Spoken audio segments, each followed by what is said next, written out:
ഇന്നത്തെ അറിയിപ്പുകൾ. ട്രെയിനുകൾ കൂട്ടിമുട്ടുന്നത് ഒഴിവാക്കുന്നതിന് എറണാകുളം ഷൊർണൂർ റെയിൽപാതയിൽ കവച് സുരക്ഷാ സംവിധാനം വരുന്നു. കേരളത്തിലെ ആദ്യ സെക്ഷനാണിത്. തീവണ്ടികൾ കൂട്ടിമുട്ടുന്നത് ഒഴിവാക്കുന്നതിന് ഇന്ത്യൻ റെയിൽവേക്ക് വേണ്ടി research, design and standard organisation വികസിപ്പിച്ച സംവിധാനമാണ് കവച്. സെൻസറുകളും GPIS സംവിധാനവും വാർത്താവിനിമയ സംവിധാനവും ഉൾപ്പെടുന്നതാണ് കവച്.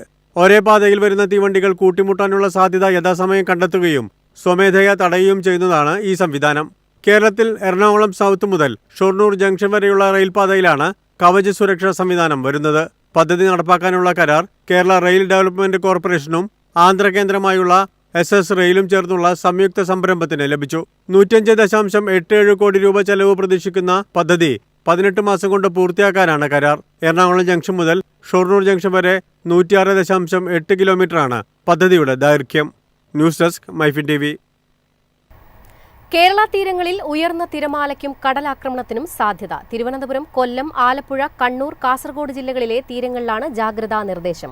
തിരുവനന്തപുരം, കൊല്ലം, ആലപ്പുഴ, കണ്ണൂർ, കാസർഗോഡ് ജില്ലകളിലെ തീരങ്ങളിൽ ഞായറാഴ്ച വൈകുന്നേരം 5:30 വരെയും കന്യാകുമാരി തീരത്ത് ഞായറാഴ്ച പകൽ 8:30 വരെയും 3 മുതൽ 3.2 മീറ്റർ വരെ ഉയർന്ന തിരമാലയ്ക്കും കടലാക്രമണത്തിനും സാധ്യതയുണ്ടെന്ന് ദേശീയ സമുദ്ര സ്ഥിതി പഠന ഗവേഷണ കേന്ദ്രം അറിയിച്ചു. കടലാക്രമണത്തിന് സാധ്യതയുള്ളതിനാൽ മത്സ്യത്തൊഴിലാളികളും തീരദേശവാസികളും ജാഗ്രത പാലിക്കണം. UPSC പരീക്ഷ പ്രമാണിച്ച് ജൂലൈ 20 ഞായറാഴ്ച കൊച്ചി മെട്രോ സർവീസ് നേരത്തെ ആരംഭിക്കും. പരീക്ഷ എഴുതുന്നവർക്ക് കൃത്യസമയത്ത് തന്നെ പരീക്ഷാ സെന്ററിൽ എത്താൻ ഞായറാഴ്ച രാവിലെ 7 മണി മുതൽ ആലുവയിൽ നിന്നും തൃപ്പൂണിത്തുറയിൽ നിന്നും സർവീസ് ആരംഭിക്കും. നിലവിൽ ഞായറാഴ്ചകളിൽ രാവിലെ 7:30 കൊച്ചി മെട്രോ സർവീസ് നടത്തിയിരുന്നത്. 2025-26 സാമ്പത്തിക വർഷങ്ങളിൽ കേരള സംസ്ഥാന ഭവന നിർമ്മാണ ബോർഡ് വഴി നടപ്പിലാക്കുന്ന ലോൺ ലിങ്ക്ഡ് സബ്സിഡി സ്കീം പദ്ധതിയിലേക്ക് അപേക്ഷ ക്ഷണിച്ചു. ഏതെങ്കിലും ദേശസാൽകൃത ബാങ്കിൽ നിന്ന് ഭവന വായ്പാ സഹായം എടുത്തിട്ടുള്ളവർക്ക് സ്വന്തമായി വീട് നിർമ്മിക്കുന്നതിനായുള്ള പദ്ധതിയാണിത്. പദ്ധതിയിൽ സർക്കാർ സബ്സിഡി 3 ലക്ഷം രൂപയാണ്. അപേക്ഷകർ www.kshb.kerala.gov.in എന്ന വെബ്സൈറ്റ് മുഖേന ജൂലൈ 21 മുതൽ ഓഗസ്റ്റ് 22 വരെ ഓൺലൈനായി അപേക്ഷകൾ അയക്കണം.